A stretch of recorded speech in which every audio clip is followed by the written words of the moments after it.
إن الحمد لله نحمده ونستعينه ونستغفره إن الحمد لله نحمده ونستعينه ونستغفره ونعوذ بالله من شرور أنفسنا ومن سيئات أعمالنا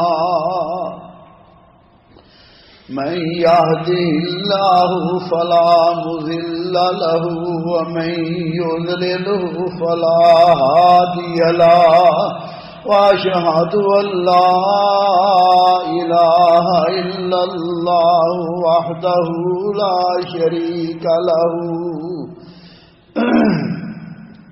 وأشهد أن محمدا عبده ورسوله اللهم صل على محمد وعلى آله وأصحابه وبارك وسلم تسليما كثيرا كثيرا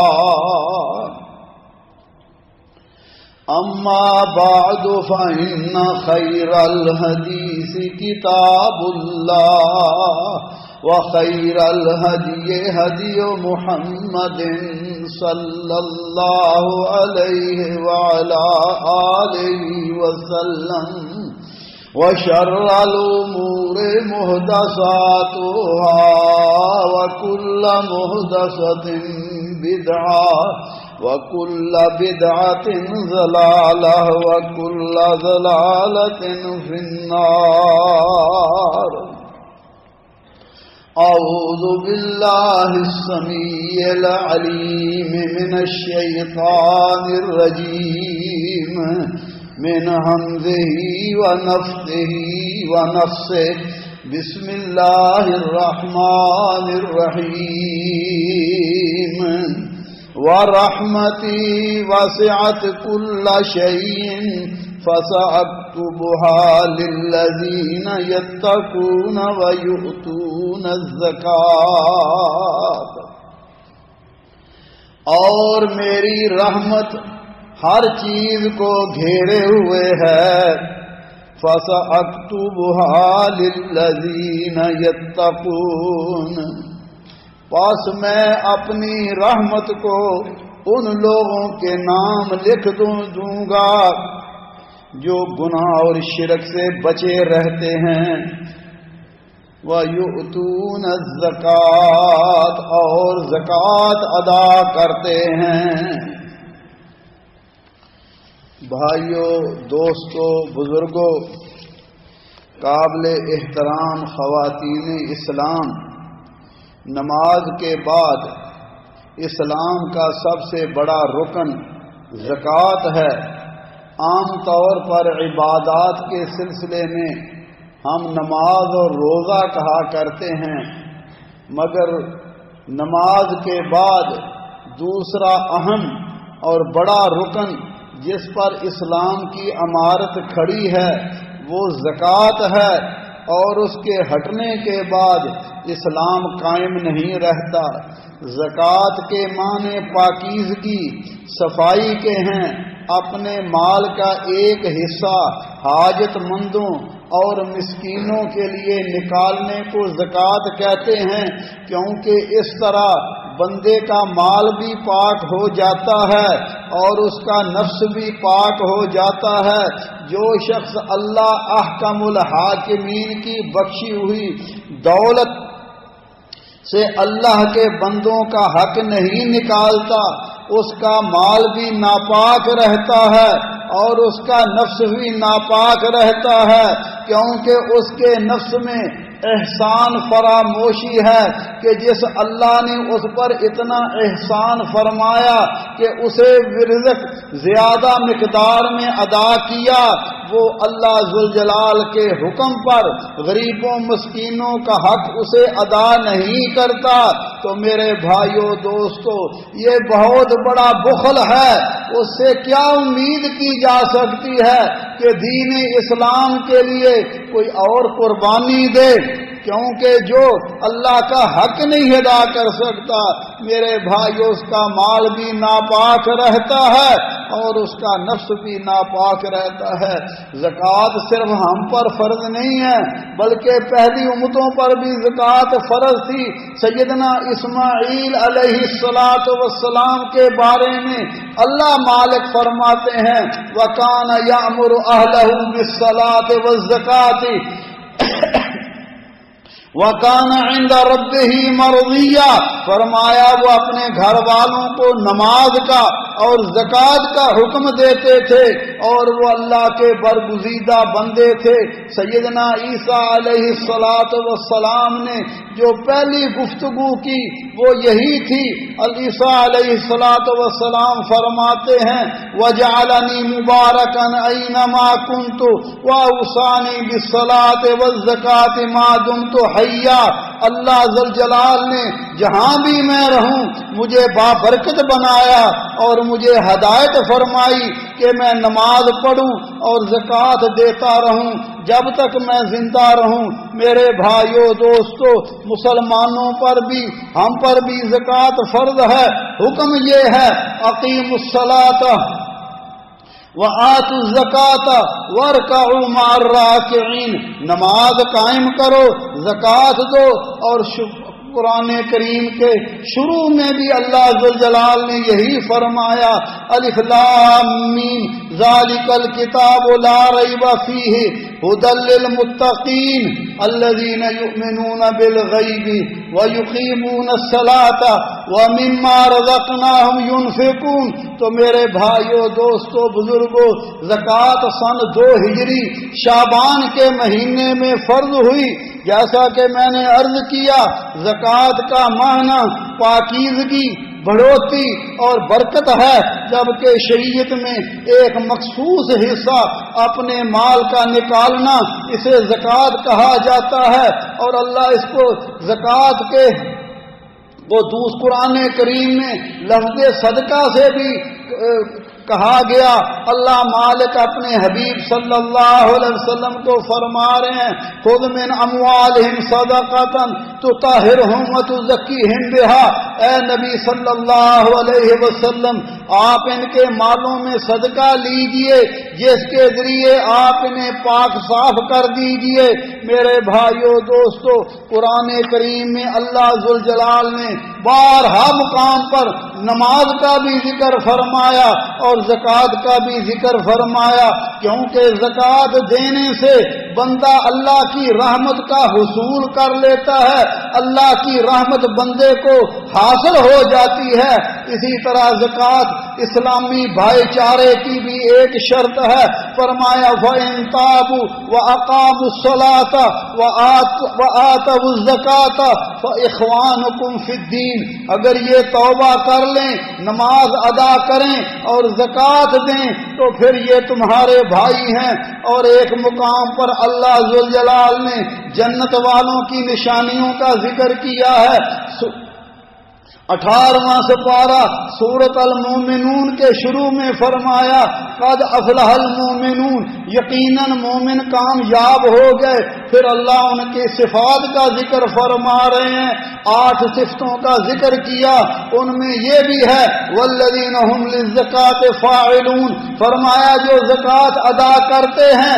ان 8 صفتوں کا ذکر کرنے کے بعد اللہ مالک فرماتے ہیں جن کے اندر یہ خوبیاں اور صفتیں ہیں اولئک هم الوارثون الذین یرثون الفردوس، فرمایا یہ جنت الفردوس کے وارث ہیں، اللہ ہمیں بھی ان لوگوں میں شامل کر لے۔ میرے بھائیو دوستو، زکوٰۃ کے بہت سارے فوائد ہیں، کیونکہ مال کی تقسیم اللہ ذوالجلال کے ہاتھ میں ہے، جسے چاہے جتنا دے، تھوڑا دے، زیادہ دے، یہ تقسیم اللہ کے ہاتھ میں ہے. مالدار کو حکم دیا کہ تم نے اس مال کا ایک حصہ اپنے مستحق اپنے غریب بھائیوں کو دینا ہے، اور غریبوں کو حکم دیا کہ تم نے صبر و شکر کرنا ہے.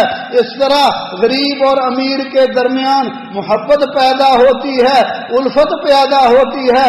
جب زکوٰۃ کو چھوڑ دیں گے معاشرے میں حسد آئے گا، حسد آئے گا، چوریاں ڈاکی ہوں گے اور اللہ کی نافرمانیاں ہوں گی. اور اسی طرح اسلام کا مالیاتی نظام کہ دولت گردش کرتی رہے، غریبوں کو بھی ان کا حق ملتا رہے، اور کچھ لوگ صرف عیش و عشرت کی زندگی بسر نہ کریں بلکہ پورا معاشرہ سکون اور آرام کے ساتھ گزارا کرے. اسی طرح زکوٰۃ دینے والوں کے دل میں سخاوت، شفقت اور ہمدردی کے جذبات پیدا ہوتے ہیں، اور لینے والوں کو احسان مندی، تواضع اور انکساری جیسی اوصاف حمیدہ پیدا ہوتی ہے. اللہ اور اسی طرح زکوٰۃ چونکہ مال میں اللہ کا شکر ہے اور اللہ کا وعدہ ہے، لئن شکرتم لازیدنکم، فرمایا اگر تم میرا شکر کرو گے، اور شکر زبان کے ساتھ بھی ہوتا ہے اور شکر عمل کے ساتھ بھی ہوتا ہے. مال کا شکر زکوٰۃ ادا کرنا، صدقہ و خیرات کرنا ہے. جس طرح جسم کا شکر اللہ کی عبادت، اللہ کی اطاعت کرنا ہے. اللہ ذوالجلال ہمارے حال پر رحم فرمائے. میرے بھائیو دوستو، نبی قرآن کریم میں اللہ ذوالجلال نے بار بار زکوٰۃ کا حکم دیا، اور رسول اللہ صلی اللہ علیہ وسلم نے فرمایا زکوٰۃ نہ دینے کی وجہ سے اللہ ذوالجلال آسمانوں سے بارش کو روک لیتے ہیں. فرمایا وَلَمْ يَمْنَعُوا زَكَاةَ أَمْوَالِهِمْ إِلَّا مُنْعُ الْقَطْرَ مِنَ السَّمَاءِ، زکوٰۃ روکنے سے اللہ ذوالجلال آسمانوں سے بارش کو روک دیتے ہیں. فرمایا اگر جانور نہ ہوں آسمان سے پانی کا ایک قطرہ بھی نہ گرے. سیدنا عبداللہ ابن مسعود فرماتے تھے امرنا بِإِقَامِ الصَّلَاةِ وَإِيتَاءِ الزَّكَاةِ، ہمیں حکم دیا گیا ہم نماز کا قائم کریں، زکوٰۃ ادا کریں. وَمَن لَّمْ يُزَكِّ فَلَا صَلَاةَ لَهُ، فرمایا جو زکوٰۃ نہیں ادا کرتا اس کی نماز بھی قبول نہیں ہوتی. اور زکوٰۃ کی فرضیت سے انکار کرنے والا کافر ہے. زکوٰۃ کی فرضیت سے انکار کرنے والا کافر ہے. اور سیدنا ابو بکر صدیق رضی اللہ تعالیٰ عنہ نے ان کے دور خلافت میں جب لوگوں نے زکوٰۃ دینے سے انکار کر دیا، فرمایا واللہ لو منعونی اقارا کان یودونہ الی رسول اللہ صلی اللہ علیہ وسلم لقاتلتہم علی منعہ، اگر یہ لوگ وہ رسی جو رسول اللہ صلی اللہ علیہ وسلم کے زمانے میں زکوٰۃ میں دیا کرتے تھے، اگر یہ وہ بھی بہانہ دیں گے میں ان کے ساتھ لڑائی کروں گا. اس لیے جو زکوٰۃ کا منکر ہے وہ دین اسلام سے خارج ہے. لیکن جو شخص زکوٰۃ کا منکر نہیں ہے مگر زکوٰۃ نہیں دیتا، مال کو جمع کر کے رکھتا ہے، اللہ ذوالجلال قرآن کریم میں فرما رہے ہیں، فرمایا والذین یکنزون الذھب والفضة ولا ينفقونها فی سبیل اللہ وبشرهم بعذاب علیم یوم یحمى علیہا فی نار جہنم فتکوی بہا جباہہم وجنوبہم وظہورہم ھذا ما کنزتم لانفسکم فذوقوا ما کنتم تکنزون. فرمایا مال جمع کرتے ہیں اللہ کی راہ میں خرچ نہیں کرتے، انہیں دردناک عذاب کی خوشخبری دے دیجئے. فرمایا قیامت کے دن ان کا مال جمع کیا جائے گا اور اس مال کے ساتھ ان کے پہلوؤں کو، ان کی پیشانیوں کو فرمایا داغا جائے گا اور کہا جائے گا، وہ کہے گا ھذا ما کنزتم لانفسکم، یہ وہ خزانہ ہے جو مال ہے جو تم جمع کرتے تھے، اب اس کا مزہ چکھو. میرے بھائیو دوستو، اس لیے انسان کو سوچنا چاہیے یہ میرے رب نے فرض کیا ہے اور فرض بھی کتنا ہے. 100 دینار آپ کے پاس ہے، فرمایا سال کے بعد اس میں 40واں حصہ یعنی 2.5 دینار اللہ کی راہ میں خرچ کرو. تمہارا مال بھی پاک ہو جائے گا، مال میں برکت آ جائے گی۔ اللہ ہمیں حوصلہ اور ہمت عطا فرمائے۔ رسول اللہ صلی اللہ علیہ وسلم نے فرمایا میں تمہیں یہ 3 باتیں کہتا ہوں، ان کو پلے باندھ لو، اور میں قسم کھا کے یہ کہتا ہوں، سب سے پہلی چیز ما نقص مال عبد من صدقۃ، صدقہ کرنے سے بندے کے مال میں کمی نہیں ہوتی۔ شیطان کہتا ہے مال کم ہو جائے گا، لیکن اللہ رحمان اللہ کے حبیب فرما رہے ہیں اللہ مال میں برکت عطا فرما دیتا ہے، مال کی حفاظت ہو جاتی ہے، مال میں اضافہ ہو جاتا ہے۔ اللہ ہمیں حوصلہ اور ہمت عطا فرمائے۔ میرے بھائیو دوستو، زکوٰۃ ہر اس شخص پر واجب ہے جس کے اندر یہ شرائط پائی جاتی ہیں۔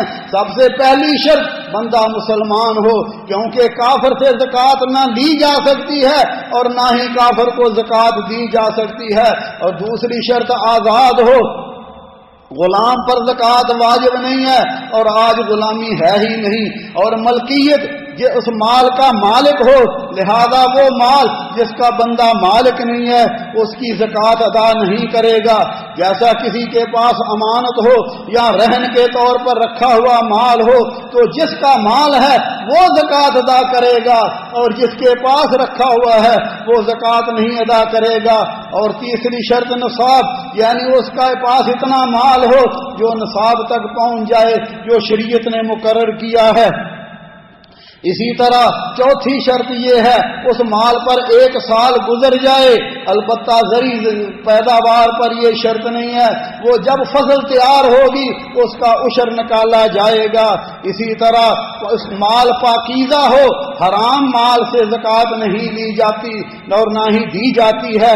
میرے بھائیو دوستو، جن چیزوں پر زکوٰۃ واجب ہے، سونا چاندی یا اس کے متبادل کرنسی جیسے روپے، نوٹ، دینار وغیرہ ہیں۔ سونے میں اختصار کے طور پر گزارشات عرض کروں گا۔ سونے کا نصاب 85 گرام 85 گرام ہے جو تقریباً 7.5 تولے بنتا ہے، اور چاندی کا نصاب 595 گرام ہے جو تقریباً 52.5 تولے بنتا ہے۔ اسی طرح زیورات کی زکوٰۃ، زیورات خاص سونا کا ڈھیلے کی شکل میں ہو، بسکٹ کی شکل میں ہو، یا وہ زیورات کی شکل میں ہو، اس کی زکوٰۃ دینی چاہیے۔ اگر وہ 85 گرام سونا ہو تو اس کی زکوٰۃ نکالنی ہے، اور اگر 85 گرام سے کم سونا ہے اس پر کوئی زکوٰۃ نہیں۔ اسی طرح 52.5 تولے چاندی اگر ہے تو پھر اس پر زکوٰۃ ہے۔ اسی طرح سونے اور چاندی کو یا روپے پیسے کو آپس میں جمع نہیں کیا جاتا، ہر ایک کا نصاب علیحدہ علیحدہ ہے۔ اگر سونا آپ کے پاس 85 سے کم ہے اس پر کوئی زکوٰۃ نہیں، اسی طرح چاندی پر بھی زکوٰۃ نہیں ہے۔ کرنسی کیونکہ سونے اور چاندی کا نصاب ہے، اور علماء کرام نے جو سستا نصاب ہے اس پر جیسے کہ چاندی ہے اس سے حساب لگایا ہے کہ چاندی کے نصاب کے برابر اگر کسی کے پاس کرنسی موجود ہو تو اگر اس پر سال گزر جائے تو اس پر زکوٰۃ فرض ہے، اور وہ تقریباً آج کے حساب سے تقریباً 52.5 تولے چاندی اس کی قیمت 125 دینار ہے۔ میرے بھائیو دوستو، ہمیں چاہیے کہ اپنا حساب سیدھا رکھنے کے لیے سال میں 1 مہینہ، جیسا کہ رمضان المبارک آ رہا ہے، رمضان المبارک کا مہینہ، اس میں اگر ہم زکوٰۃ دیتے ہیں زکوٰۃ بھی ادا ہو جاتی ہے، اور چونکہ رمضان میں صدقہ و خیرات اور نیکیوں کا اجر بڑھ جاتا ہے، لہذا کوشش کرنی چاہیے کہ رمضان المبارک میں ہی زکوٰۃ دینی چاہیے۔ میرے بھائیو، اسی طرح اگر کسی نے شیئر وغیرہ خریدے ہیں، حلال کاروبار ہے اور اس کی زکوٰۃ دینی چاہیے۔ اگر کمپنی زکوٰۃ دیتی ہے تو ٹھیک، ورنہ جو مالک ہے اسے زکوٰۃ ادا کرنی چاہیے۔ اسی طرح زرعی پیداوار سے مراد وہ اجناس ہیں جو کھائے جاتے ہیں، ذخیرہ کی جاتے ہیں، اور ایسی اجناس جو کھائی نہ جائیں جیسے کپاس، اور وہ اجناس جن کو ذخیرہ نہیں کیا جا سکتا جیسے سبزیاں، ان پر زکوٰۃ نہیں ہے بلکہ ان کی آمدن پر زکوٰۃ ہے۔ لیکن جو پھل اسی طرح جو چیزیں اناج ذخیرہ کیا جاتا ہے اس پر زکوٰۃ واجب ہے اور اس کو عشر کہتے ہیں، اور اس کی مقدار 653 کلو ہے، 653 کلو۔ اگر کسی کے پاس گندم ہو یا اس طرح کی چاول ہو یا ہو تو پھر اس پر عشر ہے، اور عشر کا بھی یہ حکم ہے کہ اگر وہ زمین بارانی زمین ہے، چشموں سے اس کو سیراب ہوتی ہے، اس پر آپ کی کوئی محنت نہیں ہے، تو پھر اس کا 10واں حصہ اللہ کی راہ میں خرچ کرنا ہے۔ اور اگر اس پر خرچہ ہے، ٹیوب ویل وغیرہ ہے یا سیرابی پر خرچہ ہے، تو 5% عشر جو ہے وہ ادا کرنا ہے۔ اور کس دن کرنا ہے؟ جب آپ نے فصل کو کاٹ لیا، فرمایا وَآتُوا حَقَّهُ يَوْمَ حَصَادِهِ، جس دن تم فصل کاٹو اسی دن اس کا عشر جو ہے وہ ادا کرو۔ اسی طرح مویشیوں میں، اونٹ اور گائے اور بکریوں میں بھی زکوٰۃ ہے، لیکن اس کے علاوہ باقی جانوروں پر زکوٰۃ نہیں ہے۔ ہاں اگر ان کی تجارت کی جاتی ہے تو پھر ان پر زکوٰۃ ہے۔ اسی طرح اگر کسی کے مال دکان ہے، کاروبار ہے، سٹور ہے، تو اس پر بھی دال کے بعد آڈٹ کرنی چاہیے، دیکھنا چاہیے کتنا اس کے پاس سٹاک ہے، سال میں کتنا اس کے پاس پیسہ جمع ہو چکا ہے، اس میں سے قرضہ وغیرہ یا دوسری اس طرح کی چیزیں نکال کر جو نیٹ رقم بنتی ہے اس پر زکوٰۃ ادا کرنی چاہیے۔ مکان تجارت، وہ فیکٹریاں، وہ جگہ، دکانیں وغیرہ جن میں تجارت کی جاتی ہے اس پر تو زکوٰۃ نہیں ہے۔ اسی طرح وہ مشینیں، وہ ٹریکٹر وغیرہ جو اس تجارت کو بڑھانے کے لیے کاروبار میں جس کو لگایا جاتا ہے ان پر زکوٰۃ نہیں ہے، مگر ان سے جو آمدن ہوتی ہے اس پر زکوٰۃ ہے۔ اسی طرح کرایہ پر دی ہوئی چیزیں جیسے مکان ہے یا گاڑیاں ہیں تو ان چیزوں پر زکوٰۃ نہیں ہے، بلکہ جو ان سے آمدن ہوگی اس پر زکوٰۃ ہے۔ اسی طرح اگر کسی نے پلاٹ خریدا ہے رہائش کے لیے اور مکان بنایا ہے رہائش کے لیے تو اس پر تو زکوٰۃ نہیں ہے، لیکن اگر پلاٹ اس لیے خریدا ہے تو اس کو فروخت کیا جائے گا، اس کی تجارت کی جائے گی، تو سال کے بعد جو اس کی موجودہ قیمت ہے اس میں سے زکوٰۃ ادا کرنی چاہیے۔ اسی طرح میرے بھائیوں دوستو، ہیرے جوہرات، قیمتی موتی اور پتھر جو ہیں ان پر اگر انسان ان کو استعمال کرتا ہے تو اس پر زکوٰۃ نہیں ہے، اگر اس کو تجارت پہ لگایا جاتا ہے تو پھر ان پر زکوٰۃ ہے۔ میرے بھائیوں دوستو، اللہ ذوالجلال سے دعا ہے اللہ احکم الحاکمین ہمارے حال پر رحم فرمائے، اللہ ذوالجلال ہمیں اپنے حقوق بھی ادا کرنے کی توفیق عطا فرمائے اور اپنے بندوں کے حقوق بھی ادا کرنے کی توفیق عطا فرمائے۔ اقول قولی ھذا واستغفر اللہ لی ولکم ولسائر المسلمین من کل ذنب فاستغفروہ انہ هو الغفور الرحیم۔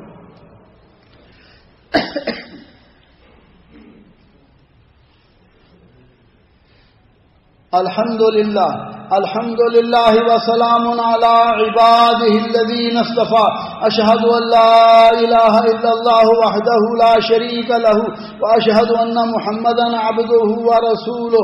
اللہم صل علی محمد النبی الأمی وازواجہ امہات المؤمنین وذریتہ واہل بیتہ کما صلیت علی آل ابراہیم انک حمید مجید۔ میرے بھائیو دوستو، مصارف زکوٰۃ کا بھی اللہ ذوالجلال نے ذکر فرمایا۔ اعوذ باللہ من الشیطان الرجیم، بسم اللہ الرحمن الرحیم، انما الصدقات للفقراء والمساکین والعاملین علیہا والمؤلفۃ قلوبہم وفی الرقاب والغارمین وفی سبیل اللہ وابن السبیل فریضۃ من اللہ۔ فرمایا صدقے صرف فقیروں، مسکینوں اور ان کو وصول کرنے والوں کے لیے ہیں، اور ان کے لیے جن کی تالیف قلب مقصود ہو، اور گردنیں چھڑانے میں قرض داروں کے لیے، اللہ کی راہ میں مسافروں کے لیے۔ اور فرمایا یہ اللہ کی طرف سے فرض ہے۔ اس سے معلوم ہوا زکوٰۃ کے مستحق یہ 8 قسم کے لوگ ہیں، ان کو چھوڑ کر کسی کو زکوٰۃ نہیں ادا کی جا سکتی۔ اور یہ بھی ضروری نہیں ہے کہ زکوٰۃ ان 8 پر تقسیم کی جائے، کوئی بھی جو مستحق ہو اس کو زکوٰۃ دی جاتی ہے۔ فقراء اور مساکین سے مراد وہ ضرورت مند ہیں، وہ حاجت مند ہیں جن کے پاس اتنا مال نہیں ہے کہ وہ اپنے بیوی بچوں کے جائز اخراجات پورے کر سکیں، انہیں زکوٰۃ کے مال سے اتنے پیسے دیے جا سکتے ہیں جو 1 سال کے لیے کافی ہیں۔ میرے بھائیوں دوستو، اسی طرح اللہ ذوالجلال نے قرآن کریم میں 2 قسم کے لوگوں کا ذکر فرمایا ہے۔ فرمایا للسائل والمحروم، ایک وہ جو سوال کرنے والے ہیں، مجبور ہیں اور آپ کو پتا ہے کہ واقعی وہ مستحق ہیں، لیکن جو ہٹا کٹا بندہ اور جس کا کام ہی مال جمع کرنا ہے اسے زکوٰۃ کا مال نہیں دینا چاہیے، خواہ وہ آپ کے پاس کتنے ہی سوال کرے، لیکن جو واقعی مستحق ہے اسے زکوٰۃ دینی چاہیے اگر سوال کرتا ہے۔ والمحروم، وہ لوگ جو زکوٰۃ کے مستحق ہیں، آپ کے معاشرے میں ہیں، آپ ان کو جانتے ہیں کہ ان کی جائز آمدنی ان کے جائز اخراجات سے کم ہے، لہذا ان کو خفیہ طور پر جا کر زکوٰۃ دینی چاہیے، اور یہ بھی کوئی ضروری نہیں ہے کہ ان کو بتانا چاہیے کہ یہ زکوٰۃ کا مال ہے۔ اس لیے میرے بھائیوں، ایسے لوگوں کو اپنے ماحول میں تلاش کیجئے، اپنے عزیزوں میں، رشتہ داروں میں، قریبیوں میں، ہمسایوں میں، اور اپنے محلے کے لوگ جو مستحق ہیں خفیہ طور پر جا کر ان کو اللہ کے یہ حق ہے۔ مجھے ایک بزرگ کی بات یاد آئی، وہ جب کسی کے پاس جاتے اور انہوں نے اس کو زکوٰۃ دینی ہوتی اور اس کو کس طرح کہتے، بھائی تو میرا بھائی ہے، میرے مال میں اللہ نے تیرا حق مقرر کیا ہے، یہ اپنا حق مجھ سے لے لو، میں تجھ پر کوئی احسان نہیں کر رہا، اور احسان بھی جتلانا نہیں چاہیے بلکہ خفیہ انداز میں جا کر مدد کر دینی چاہیے۔ اور اس کا فائدہ کیا ہے؟ رسول اللہ صلی اللہ علیہ وسلم نے فرمایا، جو خفیہ انداز میں کسی کو صدقہ دیتا ہے، رجل تصدق بیمینہ فاخفاها حتى لا تعلم شماله ما تنفق یمینہ، دائیں ہاتھ سے دیتا ہے، بائیں ہاتھ کو پتہ بھی نہیں چلتا۔ اللہ ذوالجلال کو یہ عمل اتنا محبوب اور مقبول ہے، اللہ قیامت کے دن اسے عرش عظیم کا سایہ نصیب فرمائے گا۔ اسی طرح العاملین علیہا، اس سے مراد وہ لوگ جو زکوٰۃ اکٹھی کرتے اور مستحقین میں تقسیم کرتے ہیں، انہیں زکوٰۃ کی رقم میں تنخواہ یا وظیفہ دیا جا سکتا ہے۔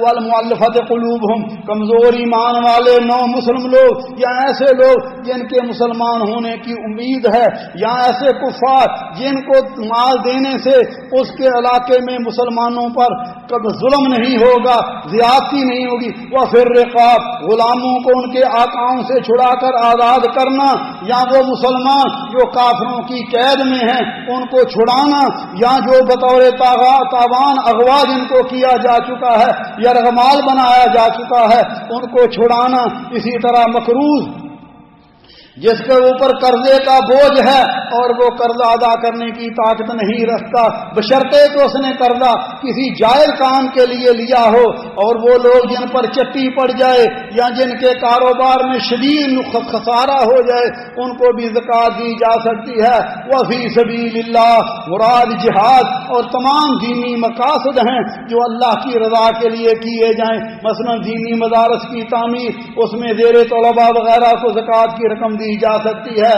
اور وہ مسافر جو سفر میں ہے اس کے پاس اتنا پیسہ نہیں ہے کہ وہ اپنی منزل مقصود تک پہنچ سکے، یا کسی کی جیب کٹ گئی یا کوئی نقصان ہو گیا، اس کو اتنا پیسہ دیا جائے زکوٰۃ کی مد میں کہ وہ اپنے گھر تک پہنچ سکے۔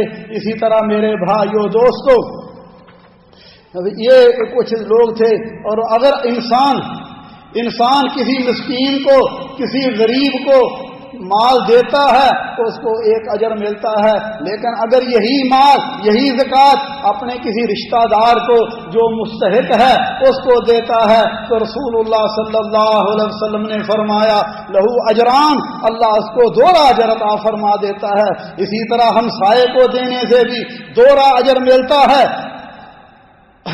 فاسق و فاجر کو زکوٰۃ نہیں دینی چاہیے. اسی طرح وہ دولت مند جو کما سکتا ہے اسے زکوٰۃ نہیں دینی چاہیے. آج کل بعض لوگوں نے یہ طریقہ بنایا ہوا ہے کہ وہ صرف مال جمع کرتے ہیں. ان کو یہ سب ان کے پاس اچھا مال ہوتا ہے, ضروریات ان کی پوری ہوتی ہیں, لیکن عادت ہے سوال کرنے کی. ایسے لوگوں کو زکوٰۃ و صدقات نہیں دینے چاہیے. لوگوں نے بعد میں کاروبار بنایا, فاسق و فاجر کو بھی زکوٰۃ نہیں دینی چاہیے, کیونکہ ہو سکتا ہے آپ اس کو زکوٰۃ دیں, وہ شراب پیے, وہ جوا کھیلے, یا کوئی اور اللہ کی نافرمانی کا کام کرے. اسی طرح رسول اللہ صلی اللہ علیہ وسلم جا رہے تھے, آپ کے ساتھ سیدنا حسن رضی اللہ تعالیٰ عنہ تھے. صدقے کی کھجوروں سے انہوں نے ایک کھجور لے لی. آپ نے بیٹا اس کو باہر نکالو, ہم آل محمد پر صدقہ جائز نہیں ہے, اس لیے آل رسول ان کو زکوٰۃ نہیں دینی چاہیے. آل رسول سے مراد رسول اللہ صلی اللہ علیہ وسلم کے دادا جناب عبد المطلب کی اولاد میں جتنے لوگ مسلمان ہوئے, آل علی, آل جعفر, آل عباس, یہ سارے رسول اللہ صلی اللہ علیہ وسلم کی آل ہیں. ان کو پر زکوٰۃ نہیں دینی چاہیے. میرے بھائیوں دوستو, ایک اور مسئلہ ہے, اگر بیوی کے پاس مال ہے اور خامد مسکین ہے تو آیا وہ بیوی اپنے خامد کو زکوٰۃ دے سکتی ہے؟ ہاں دے سکتی ہے, جیسا کہ رسول اللہ صلی اللہ علیہ وسلم نے فرمایا اسے 2 راجر.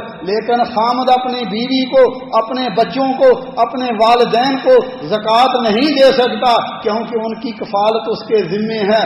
یہاں اس کے بھائی بہنیں جو علیحدہ ہو چکے ہیں اگر وہ مستحق ہیں تو ان کو زکوٰۃ دی جا سکتی ہے. میرے بھائیوں دوستو, زکوٰۃ دینے کے لیے سب سے پہلی چیز انسان کی نیت درست ہو, اللہ کو راضی کرنے کے لیے زکوٰۃ دو, دکھلاوا نہ ہو, ریا نہ ہو, کسی پر احسان جتلانا بھی نہ ہو. اگر احسان دے کر احسان جتلاتا ہے اپنے کیے کو ضائع کر رہا ہے. مال حلال ہو, حرام مال سے زکوٰۃ نہیں دینی چاہیے, اچھے مال سے زکوٰۃ دینی چاہیے. اور زکوٰۃ جیسا کہ میں نے عرض کیا, غریب اپنے علاقے میں, اپنے دوستوں میں, اپنے احباب میں, رشتہ داروں میں تلاش کرو جو لوگ مستحق ہیں, ان کے گھر جا کر ان کو زکوٰۃ ادا کرو. اور زکوٰۃ یہ کہہ کر بھی نہیں دی جا سکتی کہ بھائی یہ زکوٰۃ ہے, بلکہ ان کی مدد کریں. اللہ ذوالجلال ہمارے حال پر رحم فرمائے. میرے بھائیوں دوستو, غریبوں مسکینوں کے ساتھ شفقت کرنی چاہیے, ان کی دعائیں لینی چاہیے, کیونکہ ان کی دعاؤں کی وجہ سے اللہ ذوالجلال ہمارے رزقوں میں برکتیں عطا فرما دیتے ہیں. ربنا ظلمنا انفسنا وان لم تغفر لنا وترحمنا لنكونن من الخاسرين. اللهم انك عفو تحب العفو فاعف عنا. اللهم فاطر السماوات والارض انت ولينا في الدنيا والاخره توفنا مسلمين والحقنا بالصالحين. اللهم ارنا الحق حقا وارزقنا اتباعه وارنا الباطل باطلا وارزقنا اجتنابه. رب کریم غفور الرحیم, اللہ ہمارے گناہوں کو معاف فرما. یا اللہ دین پر استقامت نصیب فرما, جب تک دنیا میں اسلام اور ایمان پر زندہ رکھنا. جب ہماری موت ہے اللہ مسلمان کر کے مارنا, اور اپنے حبیب صلی اللہ علیہ وسلم کی جنت میں رفاقت نصیب فرمانا. اللہ ہم میں جو بیمار ہیں اللہ ہمیں بھی ہمارے بیماروں کو شفائے کاملہ عاجلہ عطا فرما. یا اللہ ہمارے والدین پر رحم فرما, جیسے انہوں نے بچپن میں ہم پہ رحم کیا. ان میں جو زندہ ہیں اللہ انہیں صحت و عافیت عطا فرما, اور جو فوت ہو چکے ہیں اللہ ان کی مغفرت فرما. اللہ ان کی قبروں کو جنت کے باغ بنا.